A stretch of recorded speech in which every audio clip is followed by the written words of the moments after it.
We came to Melbourne for three things: coffee, culture, and wildlife. Although technically the wildlife came later. First, we had to survive Melbourne. We got to the airport, and today we have a 29-hour travel day to first from Toronto to Minneapolis, then Minneapolis to LA, and then LA to Melbourne, Australia. I'm looking forward to Melbourne, not looking forward to a 16-hour flight, the non-stop from LA. But yeah, basically for the next 29 hours, we're gonna be traveling non-stop with two connecting flights.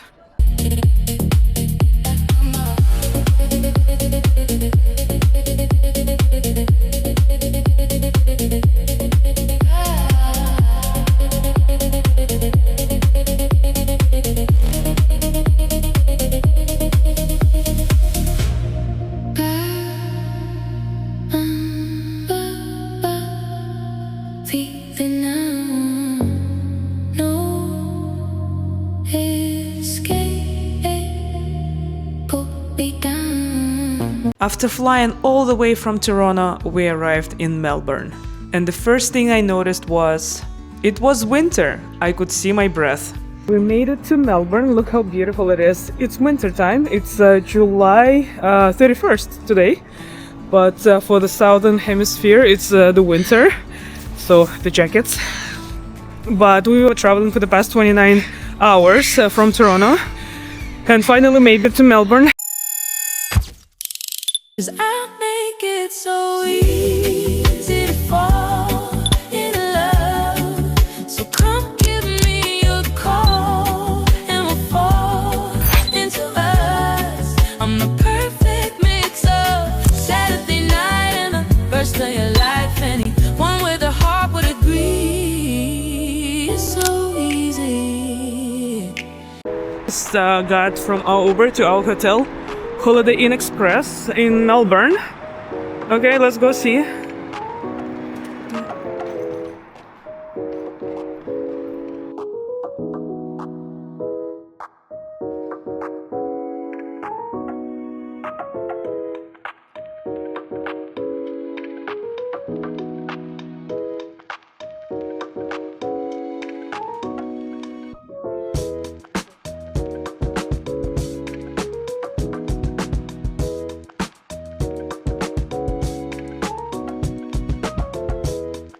We stayed in Southbank, which turned out to be a pretty good base for exploring Melbourne.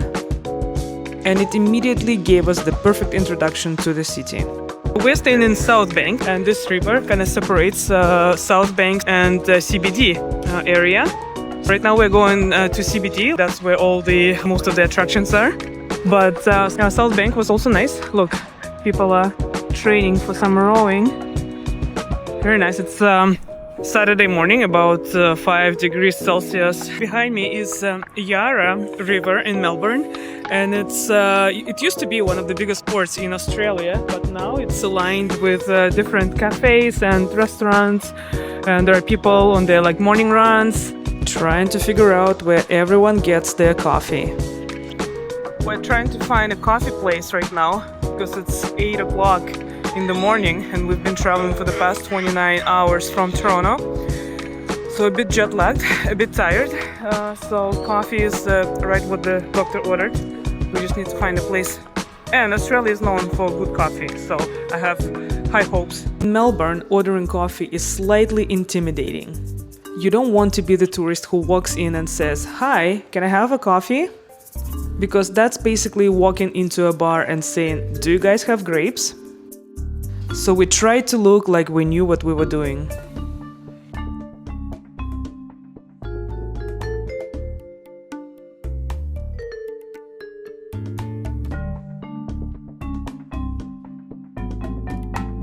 After getting properly caffeinated, we headed into the CBD. Melbourne CBD has this interesting combination of old buildings, modern buildings, and trams. Trams. Melbourne Trams. I think Melbourne is known for the biggest tram network in the world. Next stop, Hosier Lane. Melbourne is famous for its street art, which creates a very interesting situation. You come here to take a unique photo and end up taking the exact same unique photo as every other tourist. This is Hosier Lane. As you can see, there are a lot of graffiti everywhere. Basically, they gave the street, lane, whatever, to street artists and said, like, go wild, do your best work here. And they did. And apparently, because one famous laneway wasn't enough, we found the AC/DC lane. Yeah, did you guys know that AC/DC is actually an Australian band, rock band? For some reason I thought, I was pretty sure that they were American, but apparently not. So there's a lane dedicated to them with different graffiti. I was surprised. I didn't know that AC/DC was Australian, but here you go, they have a whole lane dedicated to them here. After spending the morning looking at graffiti art on laneway walls, we decided to go somewhere where art has presumably been approved by adults. Yeah, we're going to the National Gallery of Victoria. Are you looking forward to it? Very much. Yeah. What do you want to see most? Oh, there is a Cartier exhibit going on, but we're not gonna go to the Cartier exhibit. But no, we're gonna go and check out some other exhibits. I think there's like a. I really need to brush up on my art knowledge. And what better place to do it other than the National Gallery of Victoria? And the building itself is pretty spectacular.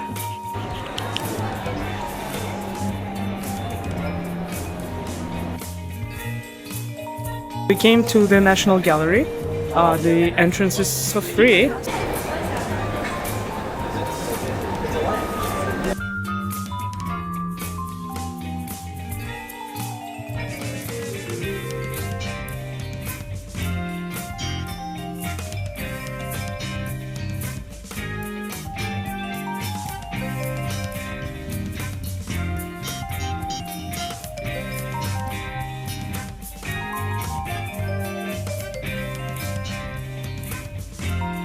From the National Gallery, we wandered into one of Melbourne's famous laneways, Degraves Street. This is where Melbourne really starts to feel like Melbourne. Tiny restaurants, coffee shops, and eventually we found a restaurant here.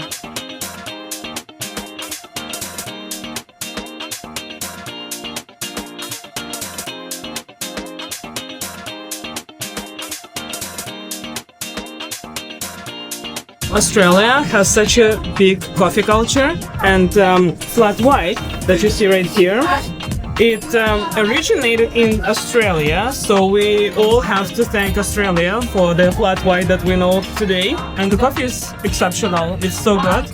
And the food was good, very good. In fact, the next time we were in the area, we came back. Melbourne has hundreds of restaurants and we chose one twice.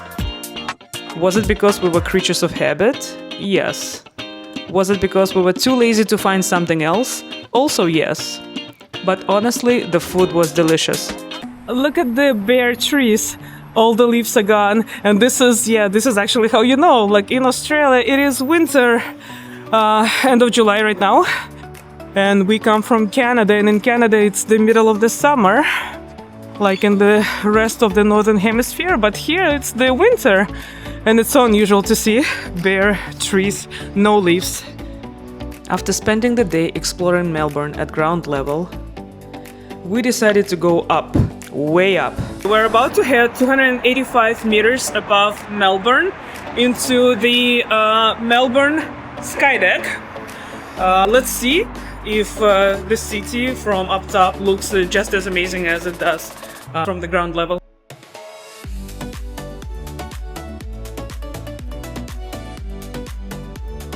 This is where Melbourne suddenly makes sense. From here you can see how everything fits together. We're 285 meters above Melbourne. Look at this, this is river. Yarra that divides the city into two sections.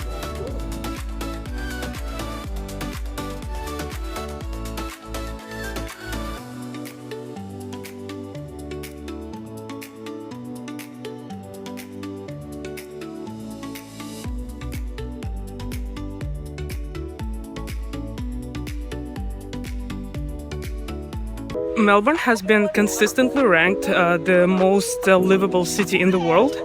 And yeah, I wonder why. No one explains why. Is it because it has better coffee? Is it better tram network? Today we're gonna put everything to the test and explore Melbourne as much as we can. Stay tuned. We had big plans for our second day in Melbourne.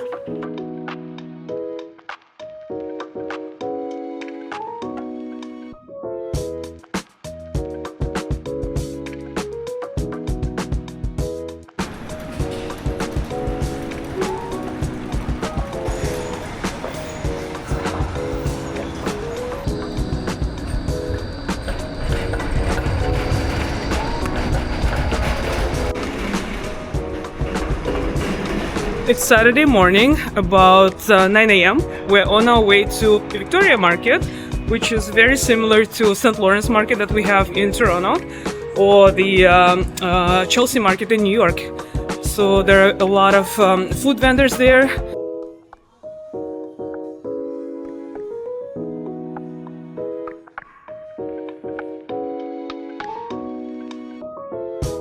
Queen Victoria Market is one of Melbourne's most iconic markets.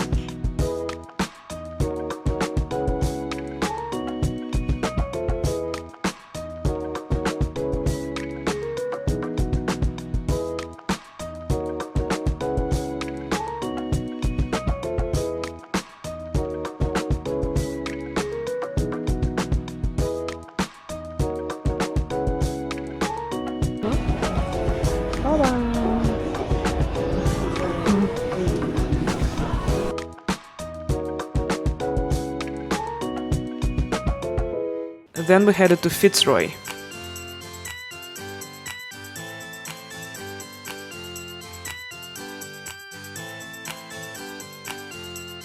Fitzroy has a very different vibe from CBD. It's more relaxed, more creative.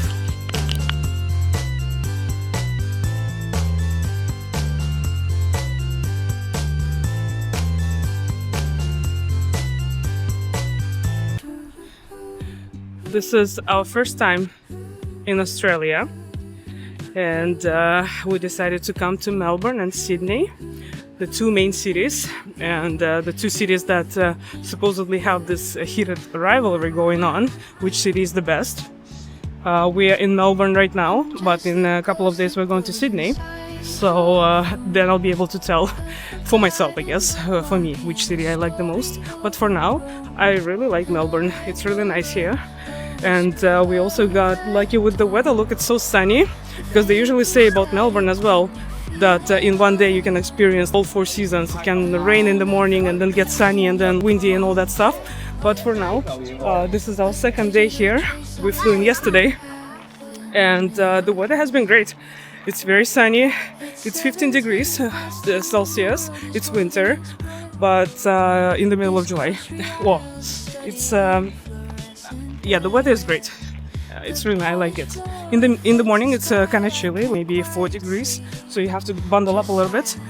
But as the day progresses, it gets warmer and nicer, and yeah. So now we're going back to CBD. CBD is like the downtown core, I should say, and all the action is happening there.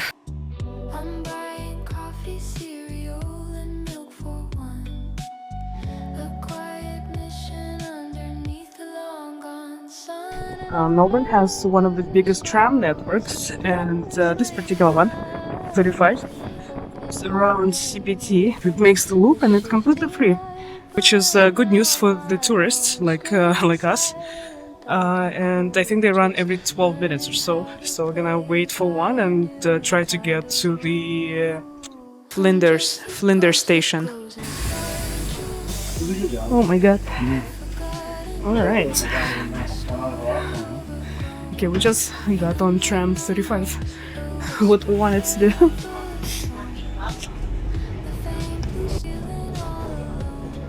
Mobile app or purchase a card at many retailers such as a digital trace of a life you have missed. I walk the long way home past windows dark and deep, where dusty treasures lie in an eternal sleep. And in a thrift store frame, a vinyl cover art. Okay, right now we are on tram number 35 that goes in circle in the CBD core. You can take it. It's very touristy. It stops at all the destinations, touristy destinations, and you can hop on, hop off. It's basically like a hop on, hop off bus, but this one is completely free. And most of those hop on, hop off buses you have to pay a lot. A solid monument to where the feeling went. And this small moment is a ritual I claim, whispering nobody else's name but my own name. There is a strange new dignity I found here on this empty silent patch of ground. Eventually, we made our way to one of Melbourne's most recognizable landmarks, Flinders Street Station. This station dates back to the early 1900s. This is the Flinders station, and I think locals have this saying that says, okay, meet me under the clocks, which is basically under these clocks. And it's been like a meeting spot for people for, I don't know, over a century. Basically, they were saying people said, meet me under the clocks. That means here.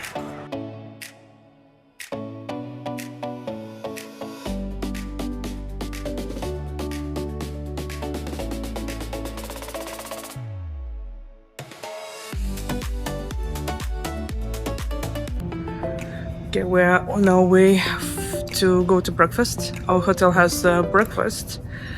Look, it's 7 o'clock, but it's still pretty dark outside. I think the sunrise is about 7:20. Okay, let's go get something to eat and start our day.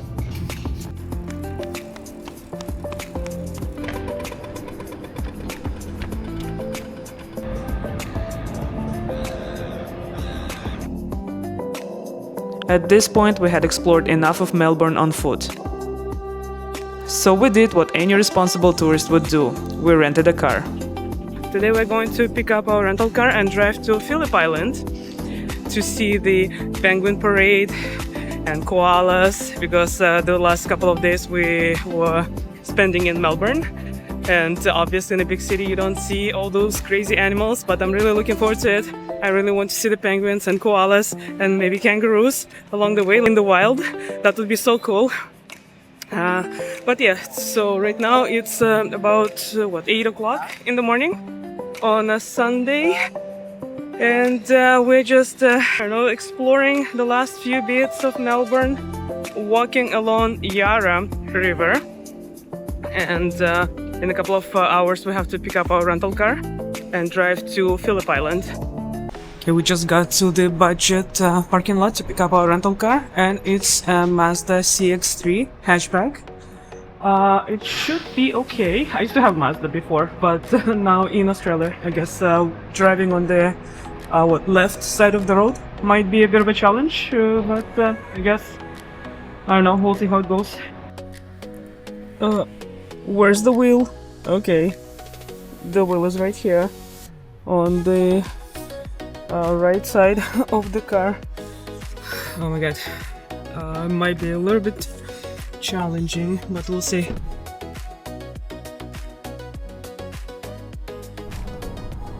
Okay, we left Melbourne. We're driving to Phillip Island to see the koalas, to see the penguin parade in the evening, but in the beginning we're going to a conservation, like a farm with animals. I don't know, we'll see some animals. Today is gonna be an animal day. We'll see a bunch of animals today, hopefully. This was the moment the trip changed. Skyscrapers disappeared, trams disappeared, and coffee shops became slightly harder to find. We've been driving for a little bit on the highway right now, and some of the observations. I think because there are very steep fines for speeding, everybody is driving pretty nicely, slow within speed limits basically, because I think sometimes Toronto drivers can be a bit hectic and crazy, but here so far, knock on wood, everybody is kind of driving as they should. So which is nice because we are tourists, and for us driving on another side of the road is a bit confusing. So no one is speeding, no one doing this crazy stuff, which is good. Some Australian scenery. I don't know. If I didn't know that we're in Australia, I would think that we're somewhere in Canada. Looks like Canada too. Continue on B420 for 10 kilometers. Okay, we have another 16 minutes before we reach the farm. So we're almost there.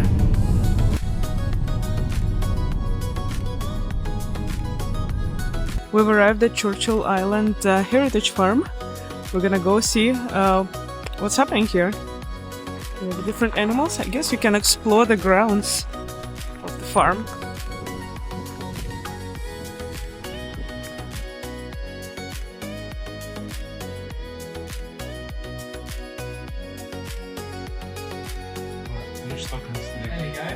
Oh, this is the wall that, what do you call it, the Uggs are made of. Oh, lavender field. Look how pretty. The skies, the green grass. It's natural lovers. Lavender. This is lavender field. Look at this, so pretty.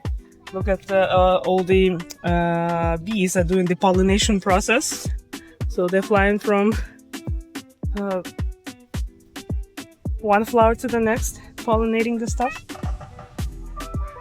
So the Churchill Island Heritage Farm is like a... Oh, look at this. Some sort of parrot. Huh? Нет, это не parrot, это, видимо. Oh, yeah, it is a parrot. Parrot, no. Yeah. Churchill Heritage Farm is like a kids activity mostly, I guess. It's nice. They show you how to shear sheep and how to milk the cow. But we came to Australia to see the kangaroos and koalas. Like, where are those animals? So we're still on a quest. We still haven't seen those two. But okay, now we're going to the Koala Conservation Area. It's in the name. We have to see it. I guess they will be there 100%. We're gonna see it. So stay tuned. Koala Conservation Reserve. Welcome. Okay. Let's go.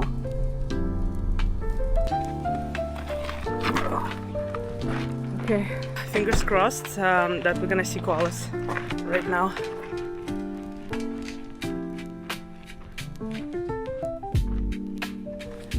Okay, the guy at the reception at the Koala Conservation Reserve said that there are wallabies here as well, in addition to koalas. But he's like, it's a chance, right? You might see one, you might see 20, or you might not see like a single one. So I don't know. Fingers crossed, because I really want to see them. Coming all the way to Australia, I want to see them.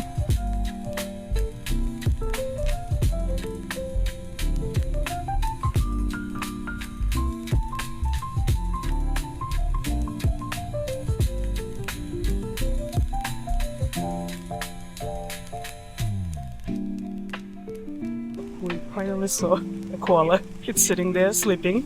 I guess like they sleep, I don't know, 20 hours a day, so that's what it's doing. It does what it does best, sleep.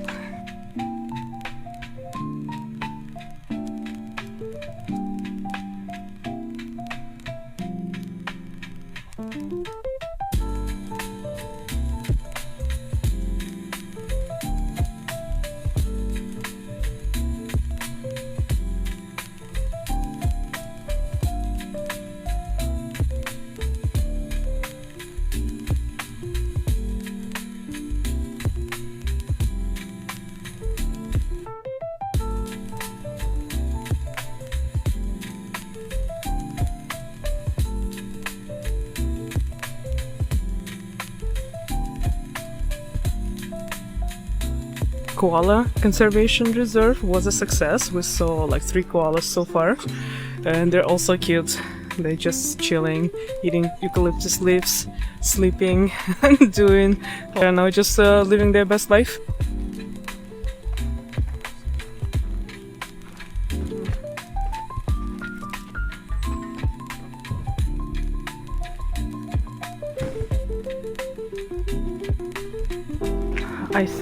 I see another koala there, sitting. Huh. They're so slow. They have like no care in the world. Just sitting there. Oh my god. Yeah. Yeah, look at this guy sitting there with his back to us as if he's mad, but he's just sitting, chilling, I think sleeping. I was too enthusiastic looking for wallabies at the Koala Conservation Reserve that I dropped the camera, but luckily it had this protective thing on the lens, so it broke, but the lens is intact, which is good news. But I have to be careful. But it's an action camera. That's what action camera is for, right? The search for wallabies continues, but I don't think we're gonna see them here. I don't know, the guy at the reception said that we might see one, we might see 20, or we might see 0. So far it's 0. But at least we saw a few koalas, and the last one, it was so active. It went up and down the branches, and it was eating the eucalyptus leaves. So it put on a good show. I would say, yeah, 10 out of 10.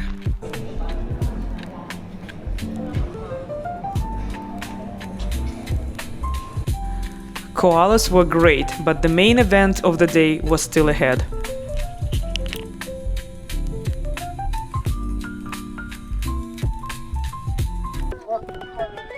Okay, welcome to Lodi's lookout point.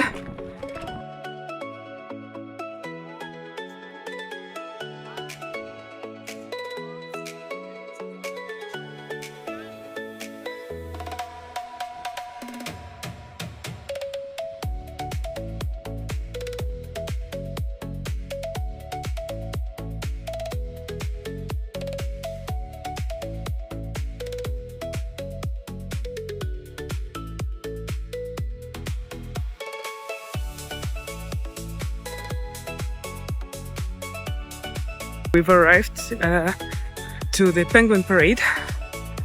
Look at this. Welcome to penguin parade. All these people are also here to see the penguins, and we're here to see the penguins. Little penguins, blue ones. They're gonna come out of the ocean and go ashore to their, I don't know, nests, little dwellings, wherever they live. Very excited.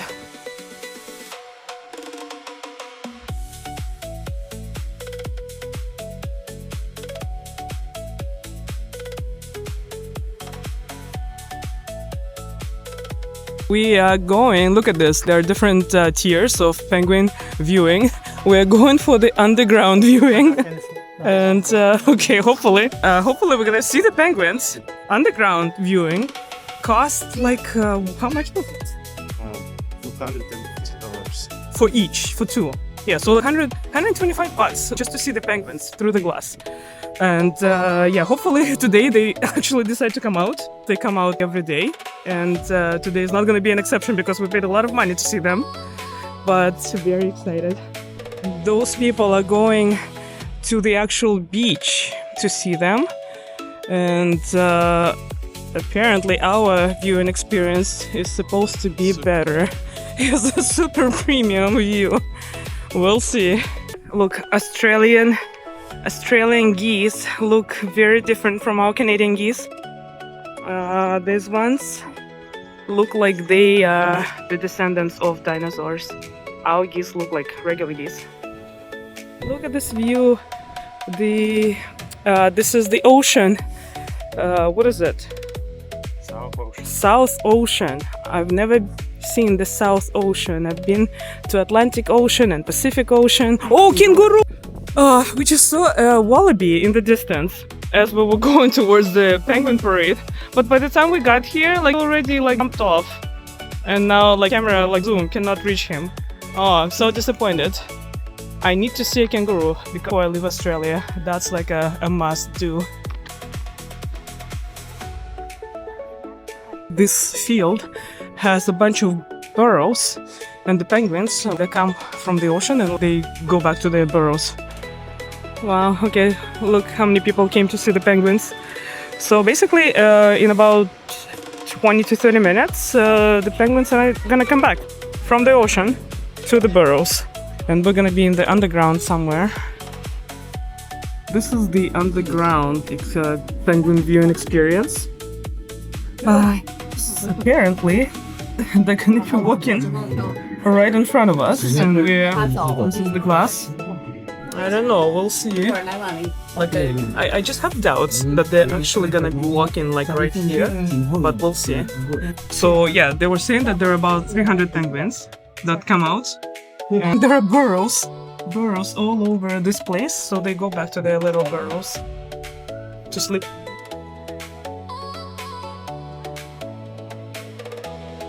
And this is what we call their counter camouflage. So when they're out there on the ocean, which is where the penguins that are going to cross the beach tonight are out, they're out there already. They spend about...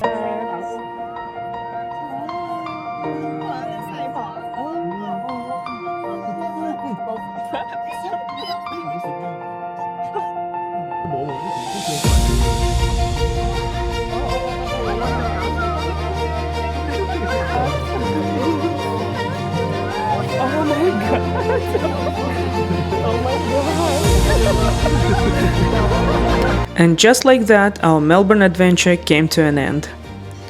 From the coffee-filled streets and historic trams to the laneways, art and markets, Melbourne somehow managed to feel both familiar and completely different at every turn. And then, to finish it all off, we came to Phillip Island and watched these tiny little penguins race home from the ocean. There was something strangely perfect about ending this trip this way.